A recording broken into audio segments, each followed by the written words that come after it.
باب ما جاء في فضل الصلاة. قوله: روى أبو هريرة رضي الله عنه أن رسول الله صلى الله عليه وسلم قال: الصلوات الخمس والجمعة إلى الجمعة كفارة لما بينهن ما لم تغش الكبائر. وفي لفظ رمضان إلى رمضان، akhrajahu Muslim. Hii ndiyo hadithi ya pili katika hizi milango ambaye ni katika mlango wa fadhlu salah. Hizi ni hadithi ambazo zimekuja katika mlango wa fadhlu salah, yani ubora na fadhila ambazo kwamba zinapatikana katika babu as-salah. Ameanza na hii hadithi salawatul khams, sala tano, na Ijumaa mtu kusali sala tano, na kusali Ijumaa mpaka Ijumaa nyingine, kafaratun lima bainahun, ni mtu anakuwa ni mwenye kupata kafara, yani manake anakuwa ni mwenye kusamehewa madhambi yake, ma lam tughsha alkabair, ikiwa huyu mtu atakuwa ni mwenye kujiepusha na madhambi makubwa, ma lam tughsha alkabair. Na imekuja katika riwaya nyingine majtunibatil kabair. Kwa hivyo ma lam tughsha alkabair inatafsiriwa na hiyo riwaya nyingine ambayo imekuja majtunibatil kabair. Hadithi hii ya Abu Huraira radhiyallahu anhu, na kadhalika akasema wa Ramadhan ila Ramadhan, yani mtu kuswali sala mpaka sala nyingine, na Jumua mpaka Jumaa nyingine, na Ramadhan kufunga mpaka Ramadhan nyingine, ni sababu ya mtu kusamehewa madhambi yake. Na Mtume alayhi salatu wassalam alikuwa anapenda hasa salah, na alikuwa akimwambia Bilal radhiyallahu anhu, arihna bisalah, arihna bisalah. Na anasema katika maneno ya Mtume alayhi salatu wassalam, waju'ilat qurratu aini fi salah, yani Mwenyezi Mungu subhanahu wa ta'ala amemjalia mapenzi katika sala, na alikuwa akiambia Bilal radhiyallahu anhu, arihna bisalah. Wakana idha hazabahu amrun fazi'a ila salah, alikuwa akipatwa na jambo Mtume alayhi salatu wassalam ambalo namsumbua, anakimbia na anakuwa ni mwenye kuswali, yani fazi'a ila salah, badala ya kufikiria kitu nyingine anakuwa ni mwenye kuswali, yani kuelekea katika sala. Katika miongoni mwa vitu ambazo Sheikh ameeleza katika sala, jambo muhimu ambaye Sheikh ameashiria katika sala hapa ni kuwa anasema walamma kana walamma kana sha'nu al-ghufran fi as-salati bihadhihi al-makana, kana talabu al-ghufran fi as-salati fi kulli harakatin min harakati as-salah. Anasema ilikuwa ni kama malengo ya sala ni mtu kupata kusamehewa madhambi yake, na akasema hii inaelekea katika kila haraka min harakati sala, inakuwa mtu anakuwa ni mwenye kusamehewa madhambi yake. Mfano Sheikh ametutolea kwenye sharh hapa mifano kadhaa. Katika istiftah, mtu anaposema Allahu akbar, akipiga takbiratul ihram kisha akaleta duaul istiftah. Taban mnajua duaul istiftah ziko nyingi, kama vile wajjahtu wajhi subhanaka allahumma ba'id baini wa baina khataaya, ni nyingi, lakini amechukua hii moja hapa aliposema allahumma ba'id baini wa baina khataaya kama ba'adta baina al-mashriq wal maghrib, na kadhalik. Kwa hivyo unamuomba Allah subhanahu wa ta'ala akuweke mbali na madhambi yako, akuweke mbali na makosa yako, kama vile ilivyo umbali wa mashriq na maghrib. Na katika sujud, mtu anapoenda katika rukuu au sujud, katika miongoni mwa vitu katika adhkar ambayo mtu analeta katika sujud au rukuu, subhanaka Allahumma rabbana wa bihamdik Allahumma ighfirli. Kwa hivyo pia hapa kuna ghufranu dhunub. Anasema imekuja katika sahih Muslim, kadhalika katika mas'alatu raf'i min ar-ruku' wa talabu al-ghufrani kama fi sahih Muslim. Mtu anaposema sami'a Allahu liman hamida rabbana walakal hamd, katika miongoni mwa adhkar ama dua ambayo imekuja baada wakati mtu anainuka, yani anaposema sami'a Allahu liman hamida rabbana walakal hamd, kadhalika anasema Allahumma tahhirni bithalji walbaradi walma'i albarid, Allahumma tahhirni min adh-dhunubi wal khataya.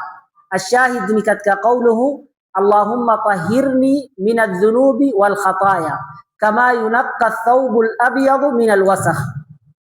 Kwa hivyo hii ni wakati mtu ako kwenye i'tidal. Tayib, akasema wa fil jalsati baina as-sajdatayn talabun lilghufran. Taban hadha ma'ruf, mtu anapotoka baina sajdatayn anasema rabbighfirli warhamni. Kwa hivyo pia hapo anaomba ghufranu dhunub. Kisha baada dhalika akasema wa qabla as-salam, imekuja katika dua ya qabla as-salam kadhalika Allahumma inni dhalamtu nafsi dhulman kathiran wa la yaghfiru adh-dhunuba illa anta faghfir li maghfiratan min indika warhamni innaka antal ghafurur rahim. Kwa hivyo hapa pia mtu akishamaliza kuomba dua, akishamaliza kusoma at-tahiyat na labda isti'adha min al-arba'a kama Allahumma inni a'udhu bika min adhabi al-qabri wa min adhabi an-nar wa min fitnati al-mahya wal-mamat, akishaomba zile, kisha baada dhalika anaanza kuomba dua kwa ujumla. Na katika zile dua muhimu ambaye anafaa kuileta ni Allahumma inni dhalamtu nafsi dhulman kathiran, yani unakiri ya kuwa umedhulumu nafsi yako katika kufanya matendo, yani umefanya madhambi mengi.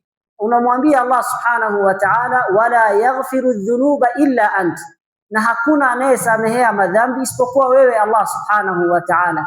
Faghfir li maghfiratan min indik warhamni innaka antal ghafurur rahim. Kwa hivyo unamuomba Allah subhanahu wa ta'ala kusamehe madhambi yako na awe ni mwenye kurahamu.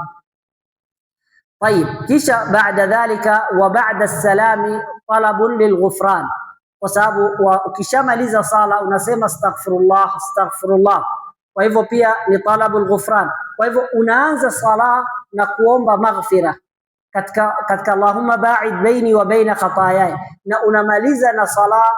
Ukimalizia katika miongoni mwa dua za kumalizia Allahumma inni dhalamtu nafsi, na baada salati mubashara unasema astaghfirullah astaghfirullah astaghfirullah.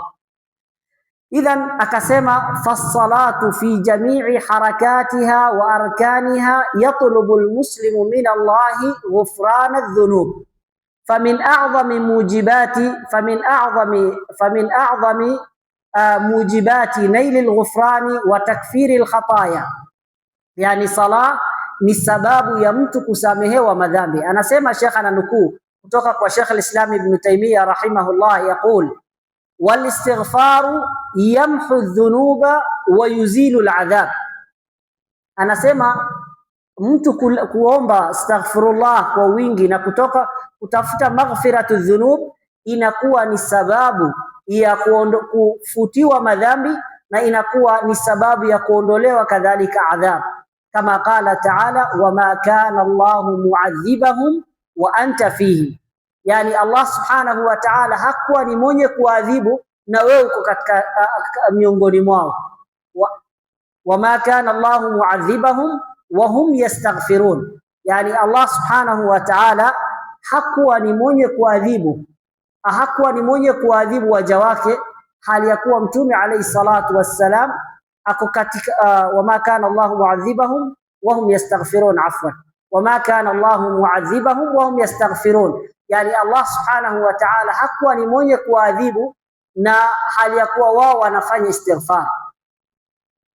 Idhan waqad kana an-nabi sallallahu alayhi wasallam yatlubu min Allahi al-maghfira fi awwal as-salati fi al-istiftah kama fi hadithi Abi Huraira. Kisha Sheikh akarudia yale ambayo tumeeleza karibu, akarudia tena kunukuu maneno ya Sheikh al-Islam Ibn Taymiyyah na ni same na ile ambaye ameeleza. Lakini hapa katika dua ambaye ameeleza pia katika dua ambaye Mtume alayhi salatu wassalam, kiangalia anasema an Abi Hurairah radhiyallahu anhu anna nabii sallallahu alayhi wasallam kana yaqulu fi sujudihi Allahumma ighfir li dhanbi kullah. Alikuwa akimuomba Allah subhanahu wa ta'ala amsamehe madhambi yake yote. Kwa hivyo ni mzuri, watu wengi wanauliza saa zingine labda mtu kusoma dua kwa lugha nyingine au kadha. Kwa hivyo ni mzuri ama kuomba hata kama ni kwa Kiarabu, lakini si katika zile dua al-ma'thur. Ni mzuri mtu kuhifadhi hizi adhiya, hizi dua ambazo kwamba ni fupi. Labda dua kama, angalia kama hii ni kama laini moja peke yake. Unaposema Allahumma ighfir li dhanbi kullah, unamuomba Allah akusamehe madhambi yako yote, dikahu wa jillahu, awwalahu wa akhirahu, alaniyatahu wa sirra. Yani dhambi iwe ni ndogo au ni kubwa, yani iwe ndio madhambi yako kutoka ile ya kwanza hadi ya mwisho, iwe ni dhahiri, labda mtu ameifanya ikiwa kitu ya kuonekana dhahiri au kwa siri, yote Mwenyezi Mungu akusamehe. Kwa hivyo hii ni dua ambayo kwamba mtu bila shaka akiomba dua kama hii na Mwenyezi Mungu akakubali dua yake, itakuwa amesamehewa madhambi yake yote. Kwa hivyo tujitahidi katika kuomba dua kwa wingi. Na hapa masala nyingine ambaye Sheikh alisema ya mwisho kabisa kumalizia katika hadithi, majtunibatil kabair au ma lam tughshal kabair, na katika riwaya nyingine majtunibatil kabair. Hapa ni kuwa innal kabaira, Sheikh anasema innal kabaira la budda fiha min tauba. Ahlul ilm, kuna wale ambao wanazungumzia masala haya ya kuwa kufanya hasanat. Je, mtu akifanya tu hasanat peke yake, yani mathalan kama vile mtu anafanya adhkar, anaswali, anasoma Qur'an, labda anatoa zakat, je hizi hasanat peke yake inaweza kusababisha mtu afutiwe madhambi makubwa? Hakuna ishkal katika zile madhambi madogo. Katika zile madhambi madogo, naam, wote wanakubaliana ya kuwa ni sababu ya kuwa mtu anafutiwa madhambi. Lakini je, mtu anaweza futiwa madhambi makubwa kwa sababu ya ibadat, kwa sababu ya hasanat zingine ghaira tauba? Yani tauba ni mahali itifaq. Yani mtu akileta tauba, Allah akakubali tauba yake, la shaka ya kuwa atafutiwa madhambi yake, hata madhambi makubwa. Akileta shurutu tauba, taubatan nasuha, biidhnillah Allah atakuwa ni mwenye kumsamea. Lakini tunazungumzia ya kuwa je, akifanya zile ibadati zingine, hasanat zingine, inaweza tu hizo hasanat inaweza ondoa mpaka madhambi makubwa? Kuna baadhi ahli ilmu wanasema naam, kwa sababu Allah anasema innal hasanati yudhhibna as-sayyi'at, innal hasanati yudhhibna as-sayyi'at. Na kama hii katika hadithi nyingine, wa atbi'i as-sayyi'ata al-hasanata tamhuha. Lakini jamahir ahli ilm wanasema ya kuwa lazima hizi ambazo zinaondolewa na hasanat, madhambi ambayo yanaondolewa na hasanat ni madhambi madogo madogo. Yale madhambi makubwa lazima mtu awe ni mwenye kuleta tauba, na hii ndio Sheikh hapa amesema, akasema innal kabaira la budda fiha min taubatin, na shurutu za tauba kazitaja Sheikh hapa, bil iqla'i anha wan nadami ala fi'liha wa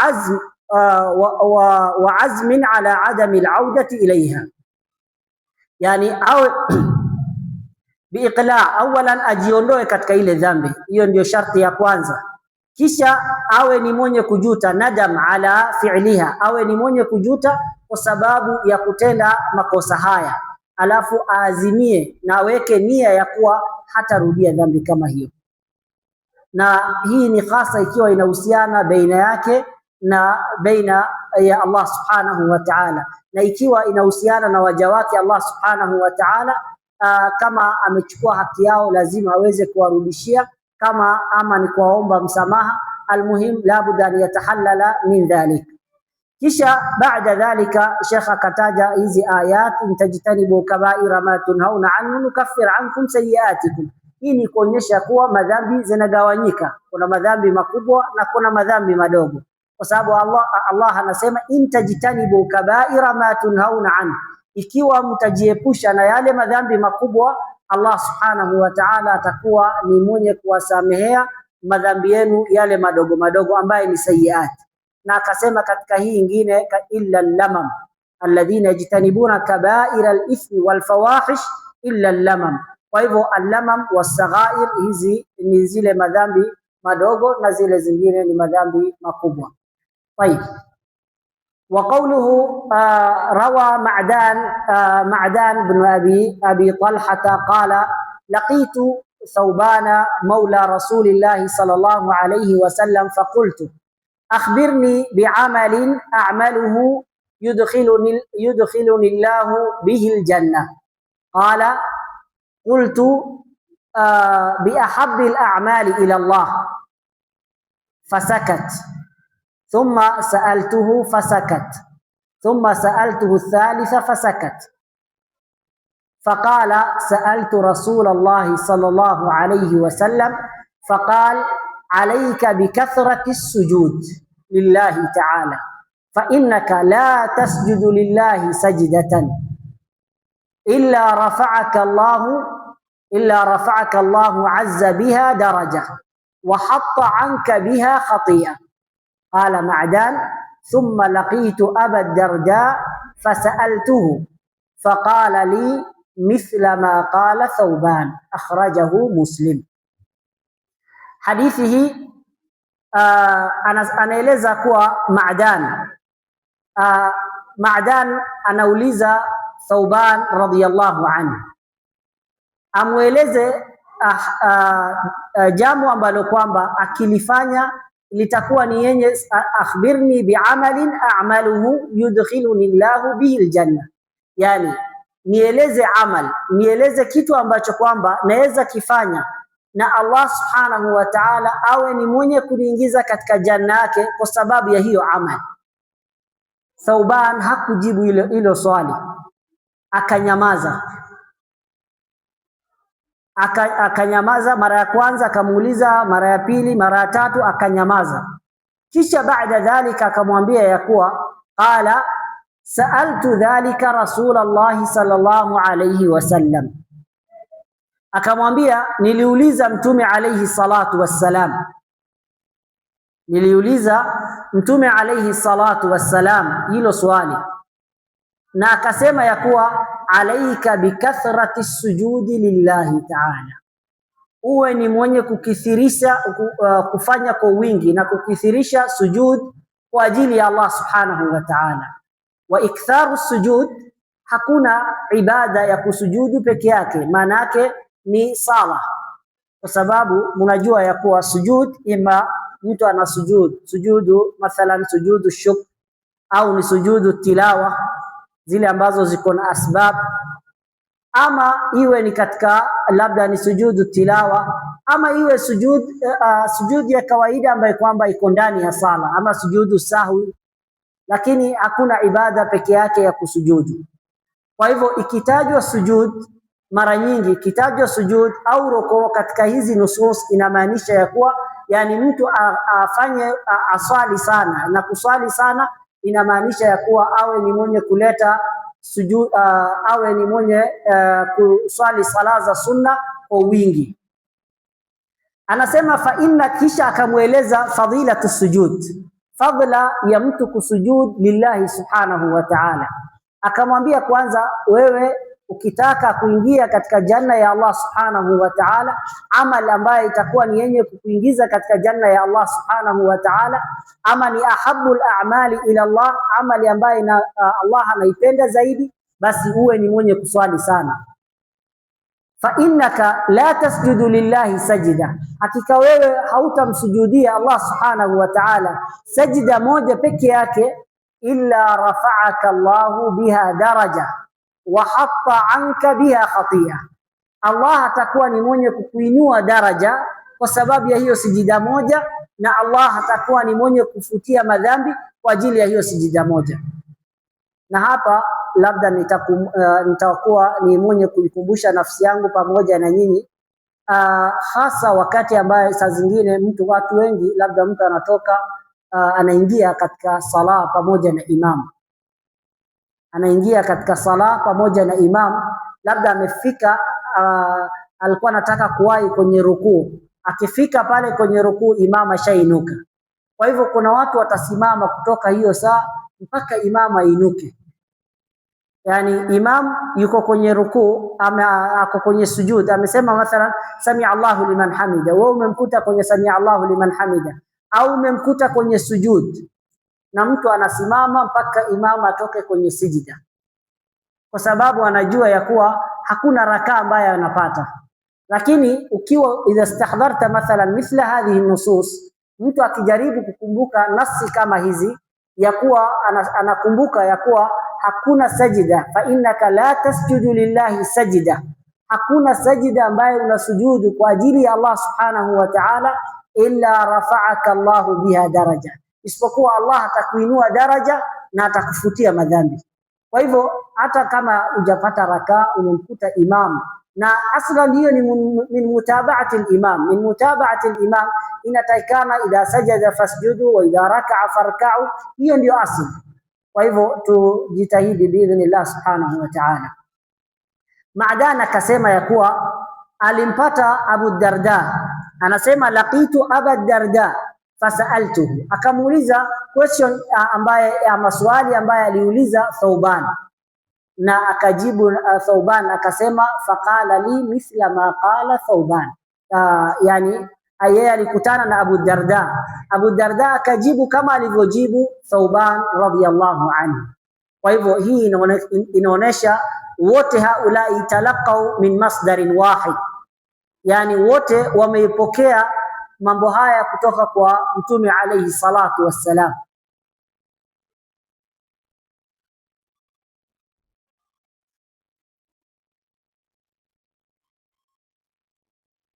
Baada dhalika hadith ambayo inafuata ni qawluhu wa rawa Rabi'atu ibn Ka'b al-Aslami radiyallahu anhu qala kuntu abitu ma'a an-nabiy sallallahu alayhi wa sallam فأتيته بوضوئه وحاجته فقال لي سل، فقلت أسألك مرافقتك في الجنة، قال وغير ذلك، قلت هو ذاك، قال فأعني على نفسك بكثرة السجود.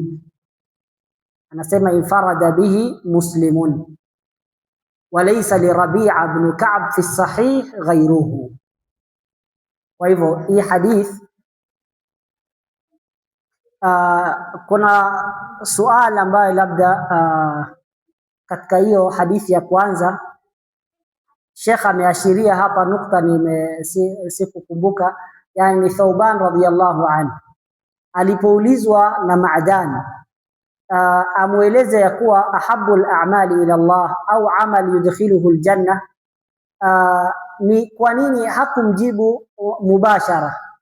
Yani alipoulizwa swali, alipoulizwa ya kuwa anasema akhbirni bi'amalin a'maluhu yudkhiluni Allahu bihi al-janna, kwa nini alinyamaza hiyo muda mrefu? Akamuuliza mara ya kwanza, mara ya pili, mara ya tatu, ndio baadaye akamjibu na akasema nimesikia kutoka kwa Mtume alayhi salatu wassalam. Sheikh hapa ameashiria wa takraru suali. Kwanza kuna faida ya kwanza, Sheikh ameeleza ya kuwa hirsu salafi ala ma'rifati abwabil birri wal khair. Kwanza kabisa namna watu wema waliotangulia walikuwa na bidii kuuliza maswali. Siku hizi watu wengi wanauliza maswali ambaye hayawahusu. Swali ambaye haimuhusu ndio anauliza, lakini ile ambaye inamuhusu yeye haulizi. Nasema unajua kuna watu wanafanya hivi, na wewe unafanya nini? Kwa hivyo unapata mtu anauliza maswali ambaye kwamba hayamuhusu wala yanahusu tu watu wengine, lakini yake mwenyewe ama kitu ambaye kwamba kinamuhusu, kitu ambaye kwamba itamsaidia katika ibada yake, ni wachache wale ambao kwamba wanauliza kuhusiana na mambo haya, illa man rahimahur rahman. Na ndio maana utasikia watu wengi wakisema unajua kuna kadha, kuna watu wanafanya hivi, kuna watu wanafanya kadha, lakini yeye mwenyewe haulizi kitu ambaye kwamba inamsaidia. Kwa hivyo unapata maswali mengi ambaye kwamba masahabu walikuwa wanamuuliza Mtume alayhi salatu wassalam, ni maswali ambayo kwamba yatawasaidia katika ibada zao, ni maswali ambayo kwamba yatawafikisha labda amali ambayo kwamba itawafikisha katika ridha za Allah subhanahu wa ta'ala, itawafikisha katika janna ya Allah subhanahu wa ta'ala. Haya ndiyo maswali ambayo kwamba walikuwa wakiuliza, kama hizi katika fadhailul a'mal, na ni nyingi. Utaona tu saa hizi tumepata, labda tukianza kufuatilia kwa hii kitabu tu, labda saa hii tuone hadithi ya kwanza hii ikiwa hii riwaya ya Ma'dan, na labda tukiendelea tena tutaendelea tukuona zingine, na hiyo ni moja. Na kitu ya pili ni kuwa Sheikh akaeleza hapa jambo muhimu, wa takraru suali min Ma'dan dalilun ala hirsihi ala hadha al-amr. Yani Ma'dan alipouliza jambo ambalo litampelekea katika janna ya Allah subhanahu wa ta'ala, alikuwa na himma, na hakukuwa tu anauliza tu kutaka kujua, lakini alikuwa anangoja akiambiwa aweze kuifanyia kazi. Kwa hivyo kama vile tulivyoeleza katika darasa zilizotangulia, wa baadhi salaf walipoulizwa kuhusiana ma huwa alilmu, qalu alilmu alkhashya, elimu ni kumwogopa Allah subhanahu wa ta'ala, kumcha Allah subhanahu wa ta'ala. Inma yakhsha Allah min ibadihi alulama. Kwa hivyo maksudul ilmi ni al-amal. Tayib, hapa akasema kwanza ameeleza kuhusu Ma'dan, namna alivyokuwa na bidii na kuuliza na kutaka kujua, kisha akauliza wasukutu Thawbana wa adami ijabati.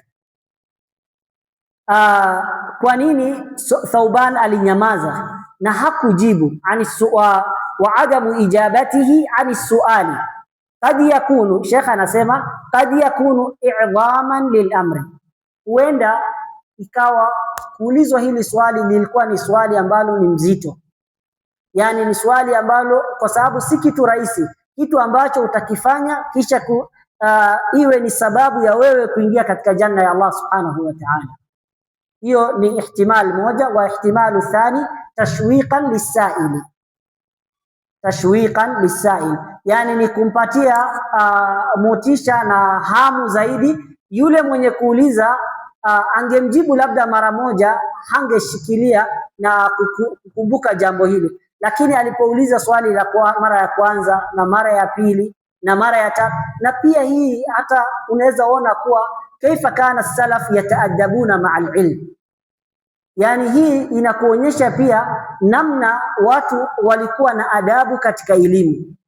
Mtu ameulizwa mara moja peke yake na hajajibiwa, hajakasirika kwa nini sijajibiwa, na hakusema kwa nini ananijibu, kwa nini huyu ana kibri au kwa nini ana kadha, uanze kuleta mambo ambayo hayako. Kwa hivyo akawa na subra. Kwa hivyo inamaanisha ya kuwa unapotafuta talabul ilmi yahtaju ila sabr. Kama angeuliza swali la kwa mara ya kwanza na akasirike aondoke, hangejua, lakini amekuwa na sabr. Ameuliza mara ya kwanza, mara ya pili, mara ya tatu, kisha akajibiwa. Kwa hivyo Sheikh anasema haya kuwa huenda ikawa kunyamaza kwake ilikuwa ni kumpatia tashwiq, kumpatia motisha, ili awe ni mwenye kuwa na hamu zaidi, akiambiwa hili jambo alifanyie kazi.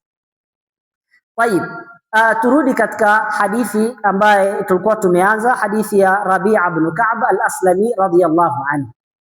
Rabi'a ibn Ka'b al-Aslami radiyallahu anhu, Sheikh ameeleza hapa ya kuwa yeye alikuwa ni katika min fuqara'i sahaba, alikuwa ni min fuqara'i sahaba wa min ahli suffa min al-muhajirin, wale watu ambao walikuwa nakaa kwa msikiti wa Mtume alayhi salatu wassalam, hawana sehemu ya kukaa, makazi yao ilikuwa ni ndani ya msikiti wa Mtume alayhi salatu wassalam, walikuwa ni masakini.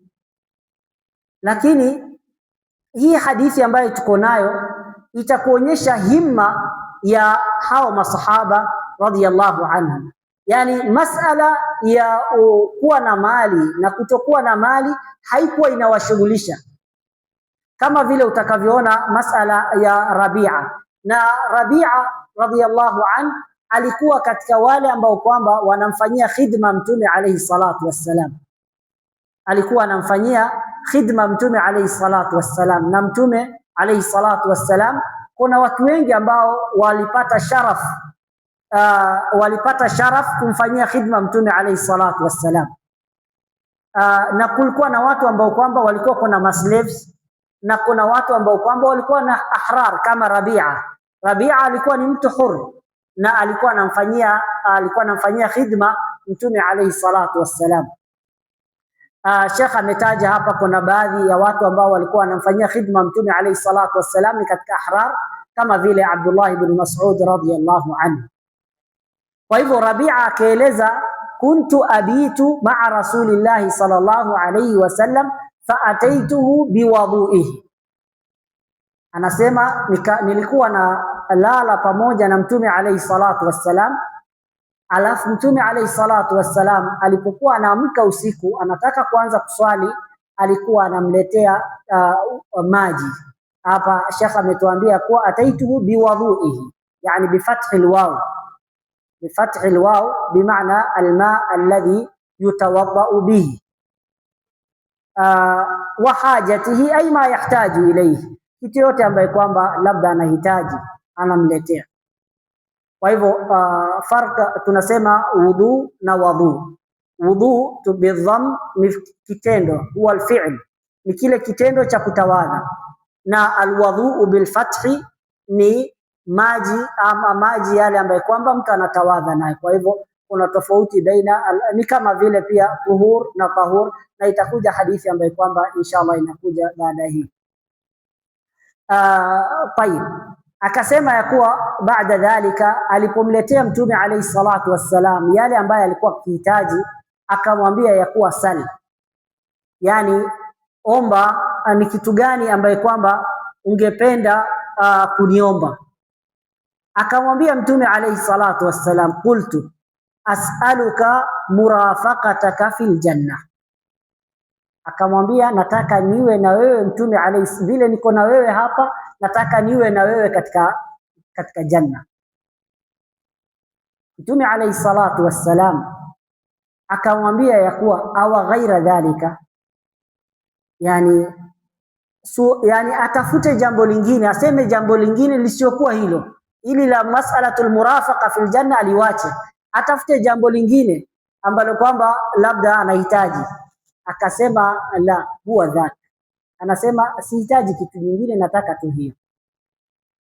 Kumbuka huyu ni katika moja ambao watu wanalala katika msikiti hawana chochote, yani ni hawa ni fukara, lakini hajafikiria labda amwambie Mtume alayhi salatu wassalam, mimi ni maskini, niombee katika niwe na utajiri na watoto, mfano niwe na mali. Hakufikiria jambo hilo, alifikiria akhira. Alisema murafaqata, as'aluka murafaqataka fil janna.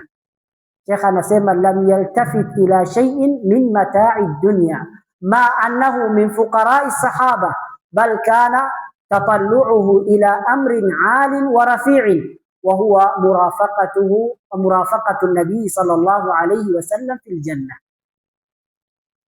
Baada dhalika akasema ya kuwa alipoambiwa ya kuwa awa ghaira dhalika, na yeye akakataa, akabakia kuwa yeye anataka murafaqati nabii sallallahu alayhi wasallam. Mtume alayhi salatu wassalam akamwambia ya kuwa Sheikh anasema ya kuwa hapa, wacha niwasomee maneno ya Sheikh katika sharh. Anasema alipoambiwa awa ghaira dhalika qultu huwa dhak, ay ma uridu illa hadha fandhur ila hadhihi alhimmati ma arfa'aha wa a'laha, yani tazama na uangalie namna hao watu walivyokuwa na himma ya juu na himmatul aliya. Tayib, kisha akasema fahuwa inma yuridu murafaqata an-nabi sallallahu alayhi wasallam wala yalzamu min hadhihi almurafaqati almatluba an yakuna fi nafsi rutba, yani haina maana ya kuwa murafaqat an-nabi sallallahu alayhi wasallam awe daraja moja na Mtume alayhi salatu wassalam, kwa sababu mnajua darajatul anbiya ni ya juu na wale ambao wanakuja baada al-anbiya wako chini ya anbiya alayhi salatu wassalam, lianna ar-rutbata wad-daraja allati huwa fiha sallallahu alayhi wasallam darajatun la yablughuha illa wahidun min ibadillah, wa hiya khassatun bihi. Kwa hivyo darajatul anbiya umuman ni ya juu na darajatu nabii sallallahu alayhi wasallam ni a'la darajat.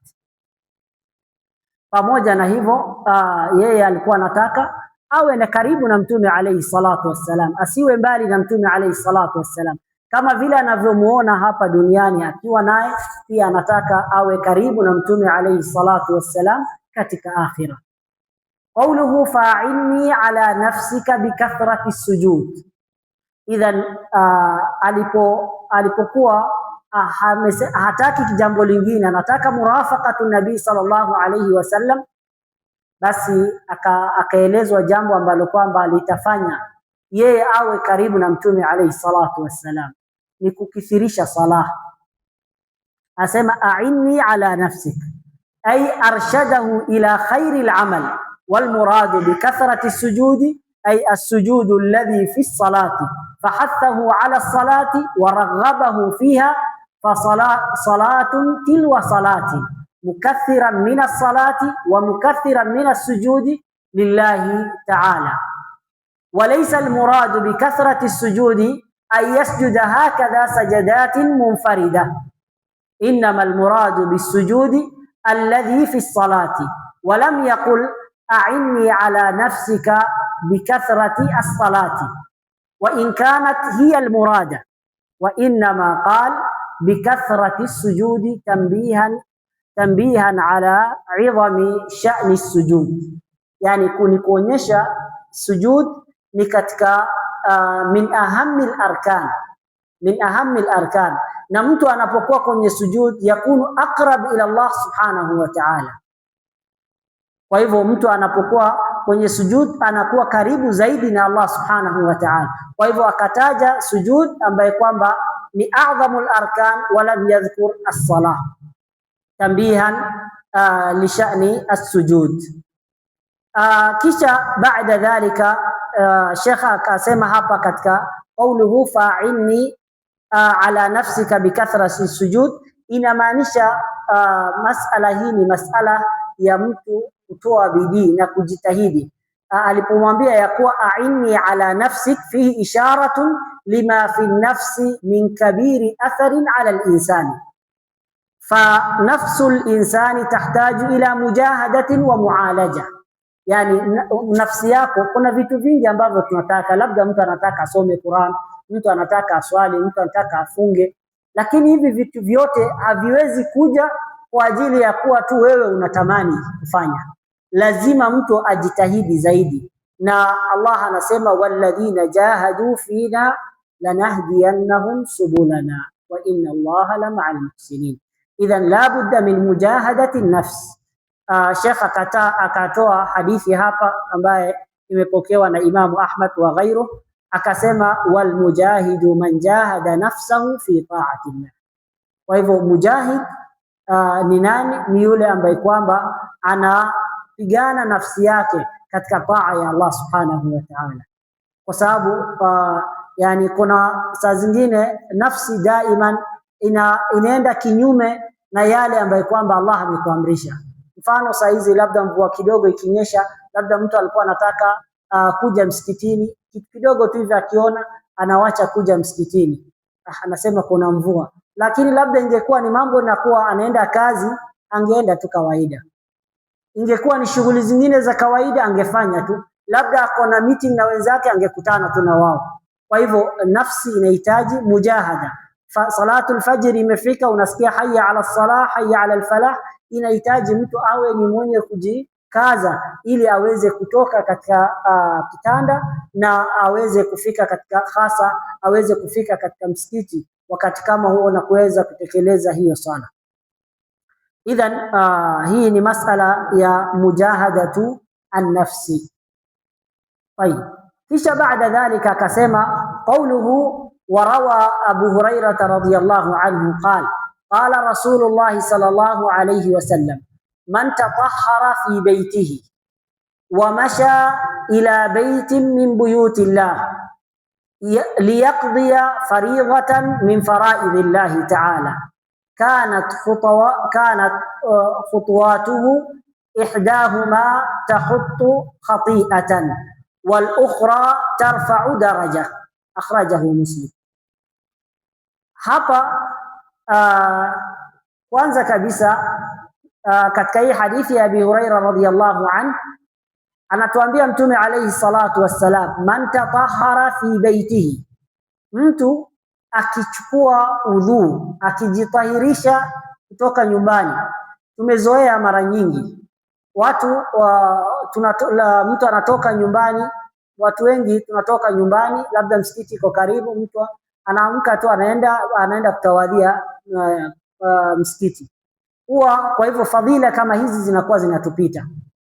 Kwa hivyo ili tupate hizi fadhail hizi, tupate hizi amal ambazo Mtume alayhi salatu thawab ambaye Mtume alayhi salatu wassalam ameeleza, inabidi sasa tuwe tunatawadha nyumbani. Na Sheikh atatuambia kuhusu baadhi ya fawaid. Anasema ya kuwa man tatahhara fi baitihi, hii ndio fadilatul ula, man tatahhara fi baitihi. Idhan wa taharatu fil baiti laha ahamiyatun adhima. Sheikh anatuambia ya kuwa mtu kutawadha nyumbani ina umuhimu mkubwa. Kwa nini? Anasema wajaat fi nususin kathira an rasulillah, na masala ya mtu kujitahirisha nyumbani, kutawadha nyumbani, imekuja kwenye hadithi nyingi, katika nusus nyingi.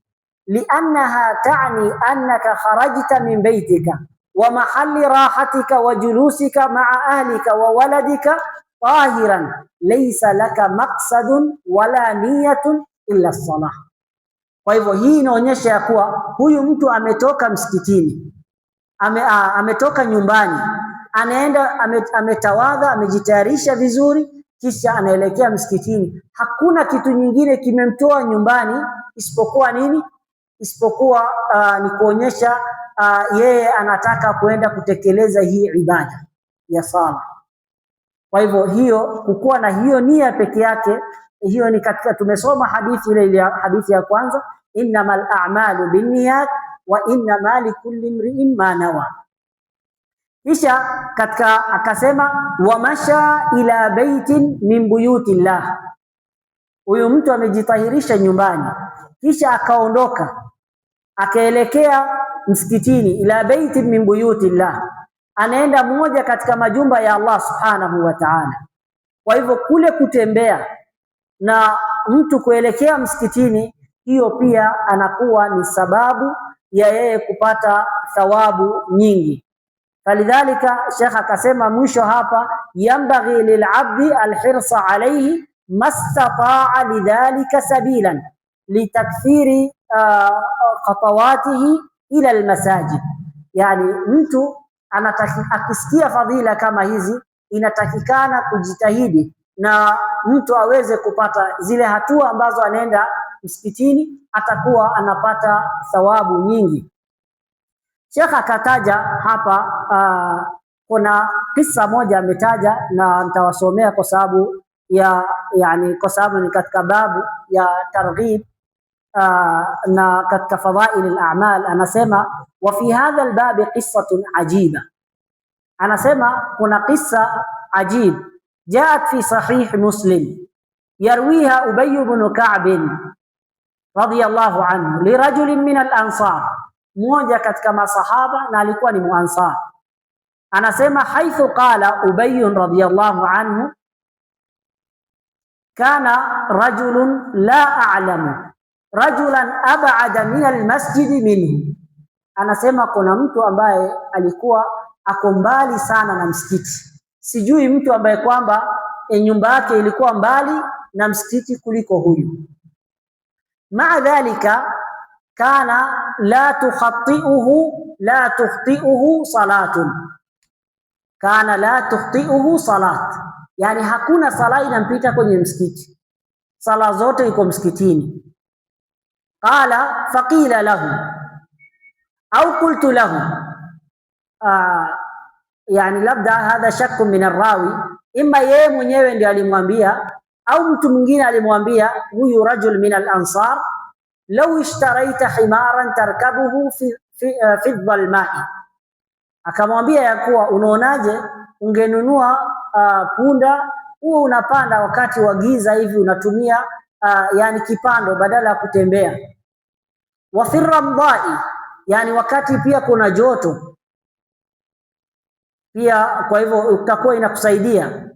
Qala ma yasurruni anna manzili ila jambi almasjid, akasema ya kuwa mimi sifurahiki ya kuwa nyumba yangu iwe karibu na msikiti. Inni uridu an yuktaba li mamshaya ila almasjid wa ruju'i idha raja'tu ila ahli. Faqala Rasulullah sallallahu alayhi wasallam qad jama'a Allahu laka dhalika kullah.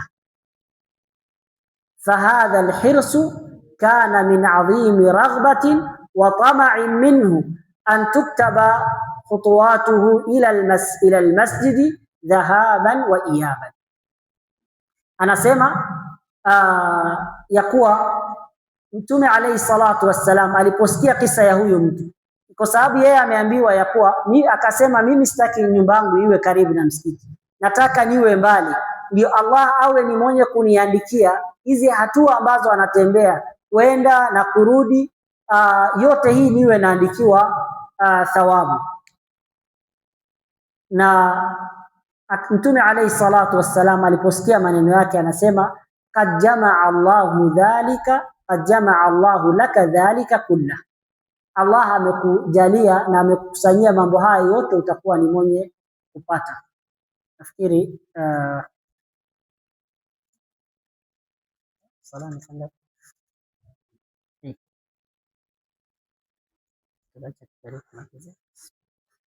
طيب. Kisha labda kuna kisa nyingine hapo, mnaweza soma hiyo kisa ya pili.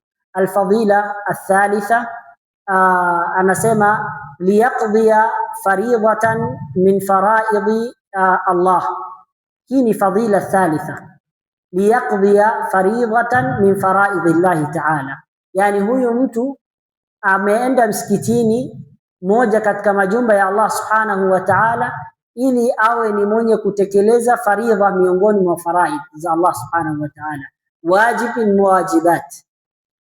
Na hadithi katika hadithi al-Qudsi Allah anasema wama taqarraba ilayya abdi bi shay'in ahabba ilayya mimma aftaradtuhu alayhi, yani hakuna kitu ambacho kwamba mtu anafanya taa ambayo anafanya na anajaribu kujikurubisha kwa Allah subhanahu wa ta'ala ni bora, inamfurahisha Allah subhanahu wa ta'ala kuliko zile za wajibu. Kwa hivyo lazima mtu aweze kutekeleza wajibat kwanza, ndio baadaye zinakuja zile. Na katika hadithi ilikuwa inaendelea na masala ya faraid sunan baada dhalik. Tayib, kisha baada dhalika akasema wa kanat khutawatuhu ihdahuma tahuttu khati'atan wal ukhra tarfa'u daraja. Kwa hivyo ilikuwa zile hatua ambazo anaenda, zingine anakuwa ni moja anafutiwa madhambi na nyingine anakuwa ni mwenye kuinuliwa daraja. Nafikiri tusimamia hapo, wallahu a'lam, wa sallallahu wasallam ala nabiyyina Muhammad wa ala alihi wa sahbihi wa sallam, wa jazakumullahu khairan.